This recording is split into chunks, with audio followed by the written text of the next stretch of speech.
नमस्कार विद्यार्थियों, आज हम आपसे समाजीकरण पर चर्चा करेंगे। समाजीकरण क्या है, इसकी विशेषताएं क्या है, इसकी परिभाषा क्या है और इसके प्रमुख चरण कौन कौन से हैं। और समाजीकरण एक ऐसी प्रक्रिया है जिसमें कोई जैविकीय प्राणी, कोई बायोलॉजिकल इंडिविजुअल है ना, ये बायोलॉजिकल जैविकीय प्राणी यहाँ से इस सामाजिक प्राणी के रूप में बदलता है। आप देख रहे हैं कि जैविकीय प्राणी एक सामाजिक प्राणी के रूप में बदलता है। अब जैविकीय प्राणी कौन है?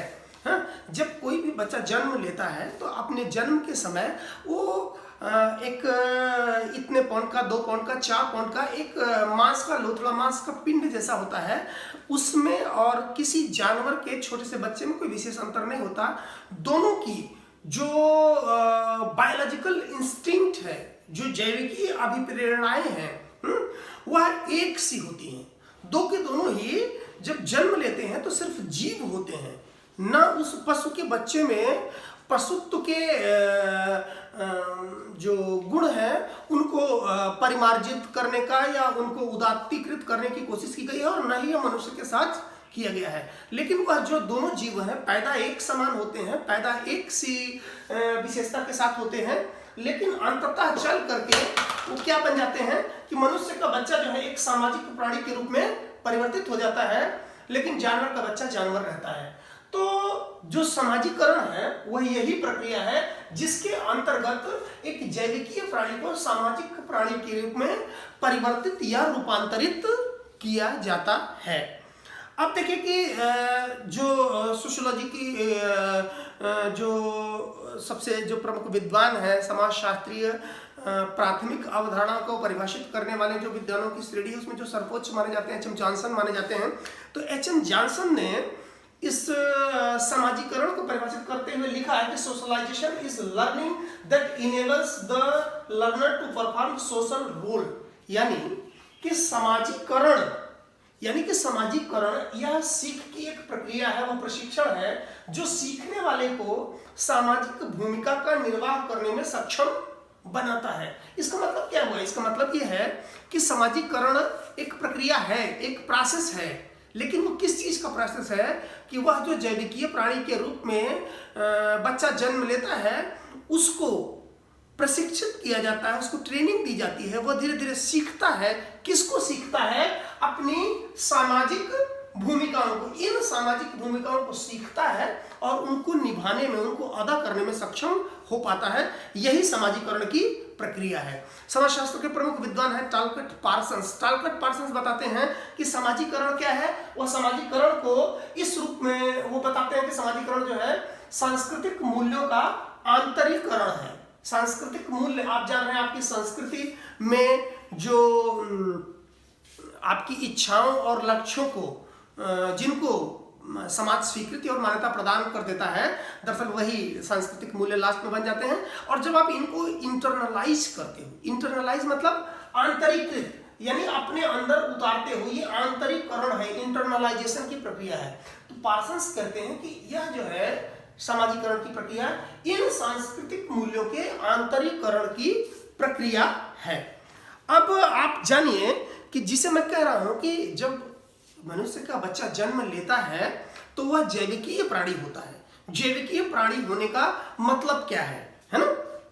जैविकीय प्राणी और सामाजिक प्राणी, बायोलॉजिकल इंडिविजुअल और सोशल इंडिविजुअल, ये दो तरीके के इंडिविजुअल हैं। अब जिसे आप बायोलॉजिकल इंडिविजुअल कह रहे हैं उसके अंदर क्या होता है? तो कुछ चीजें होती हैं जिन्हें बोलते हैं आप बेसिक इंस्टिंक्ट।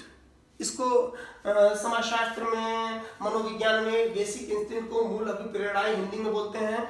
कहीं पे यह बायोलॉजिकल इंस्टिंक्ट, जैविकीय अभिप्रेरणाएं लिखा रहेगा, कहीं पे यह एनिमल इंस्टिंक्ट, पाशविक अभिप्रेरणाएं लिखा रहेगा।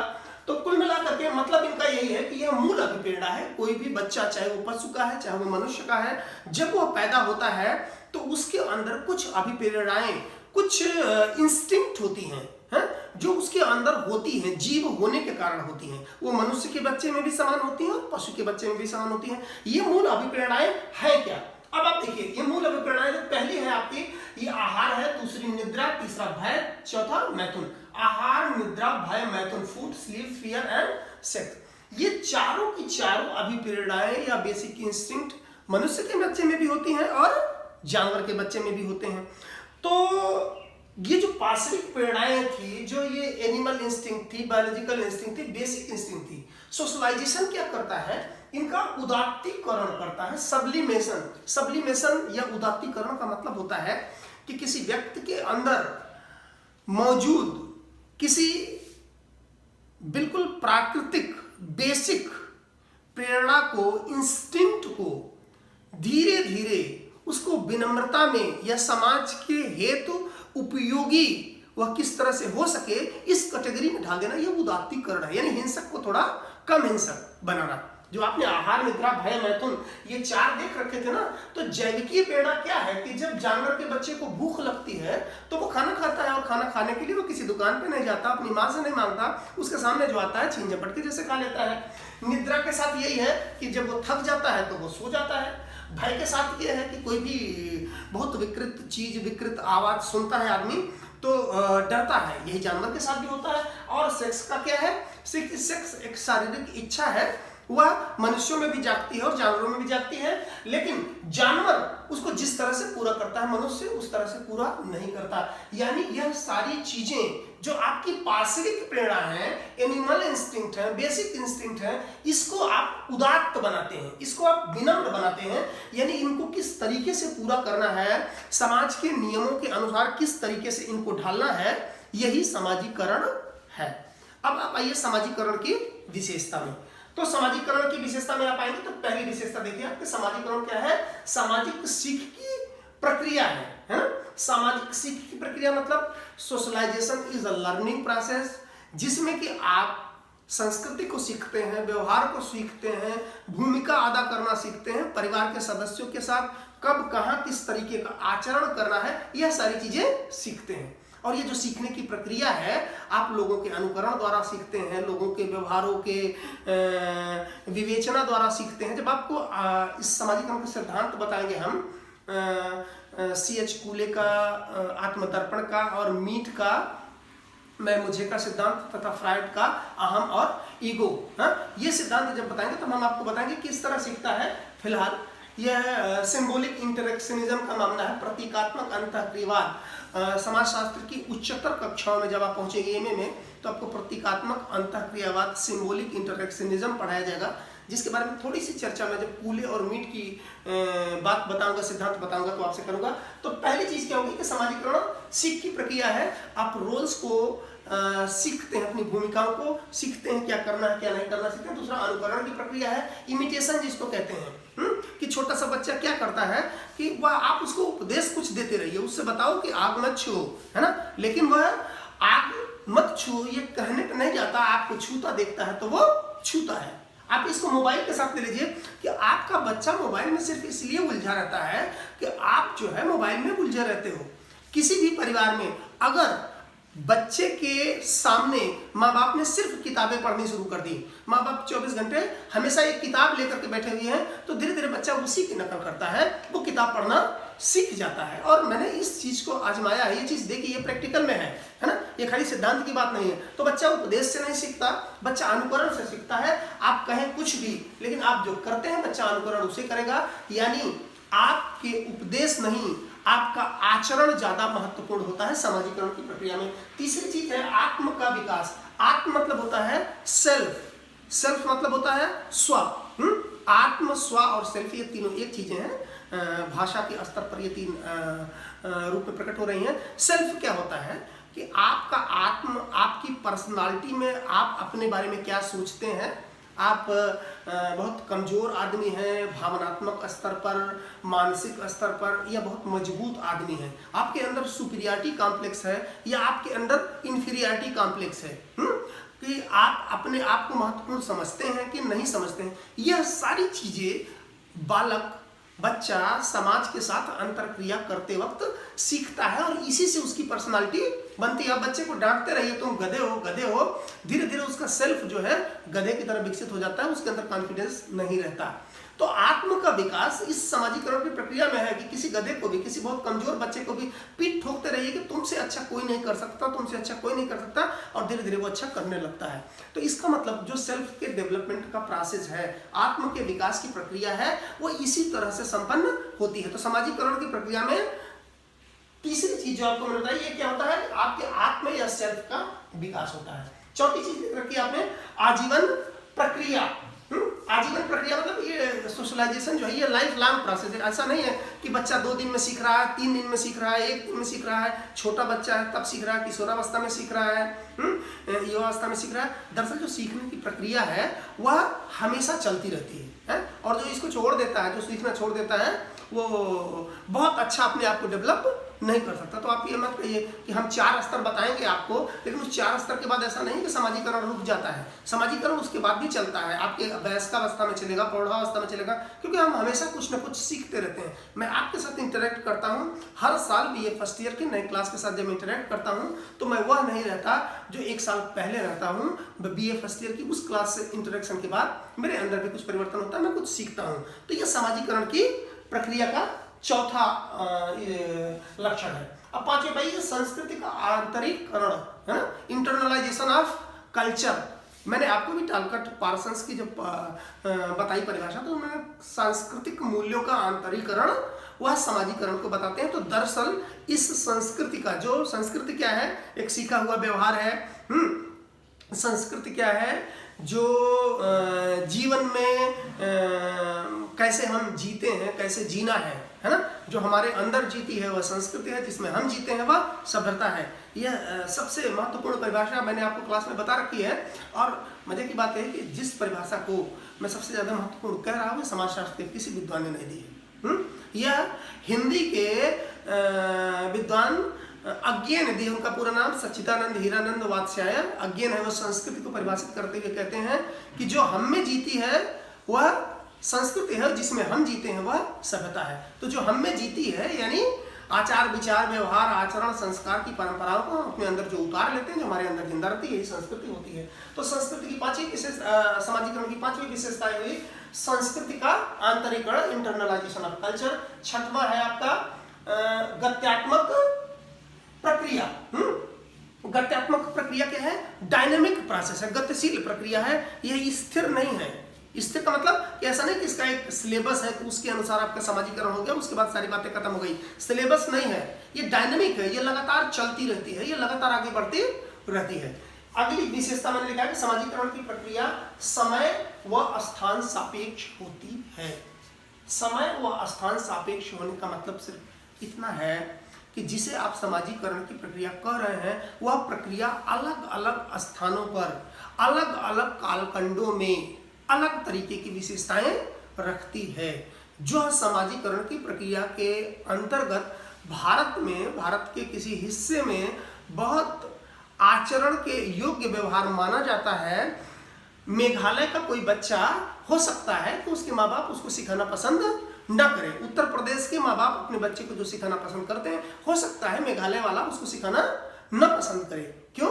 क्योंकि वहां पर जो समाजीकरण के मूल्य हैं, जो संस्कृति के मूल्य हैं, आपसे भिन्न है। तो समाजीकरण की प्रक्रिया में क्या सीखना है, कैसे सीखना है, किन चीजों को आचरण में उतारना है, ये टाइम और स्पेस, समय और स्थान के सापेक्ष है, रिलेटिव है।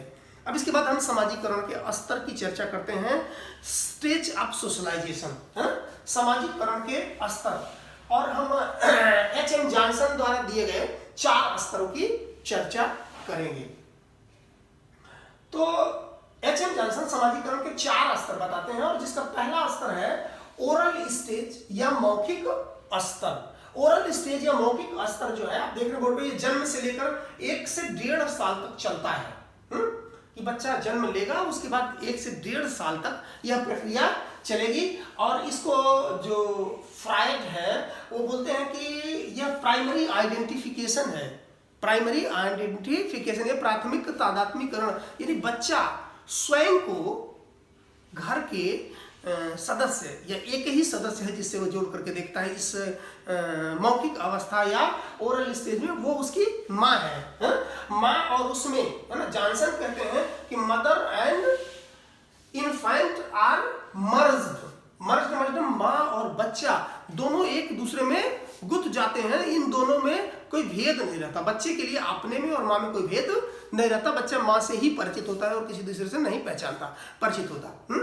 वह अपनी सारी जरूरतों के लिए, अपनी सारी प्रक्रियाओं के लिए सिर्फ माँ पे आश्रित रहता है, और वह माँ की ही भाव भंगिमा है, उसका जो प्रतीकात्मक व्यवहार है उसी को अपने अंदर समाहित करने, इंटरनलाइज करने, आंतरिकृत करने की कोशिश करता है। तो पहली अवस्था मौखिक अवस्था है जो जन्म से लेकर के 1 से 1.5 साल तक चलती है।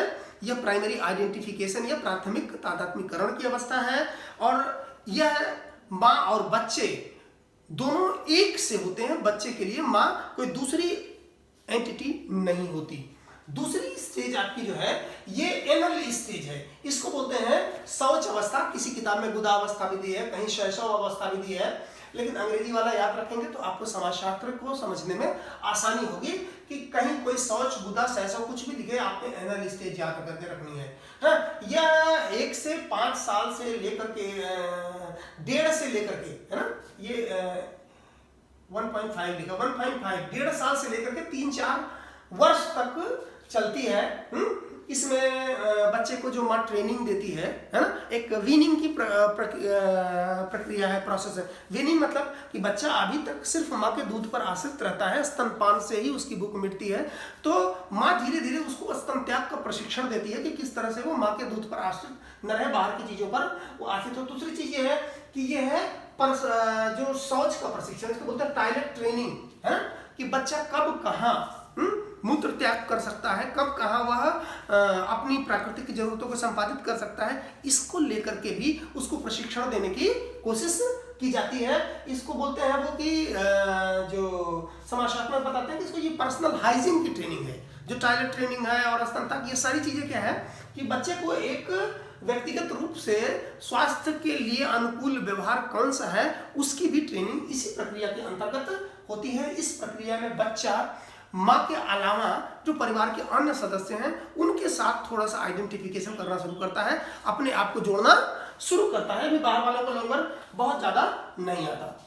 इसके बाद तीसरी जो स्टेज है ये बोलते हैं तादात्म्यकरण की अवस्था, इसको बोलते हैं आइडिपल और आइडेंटिफिकेशन स्टेज।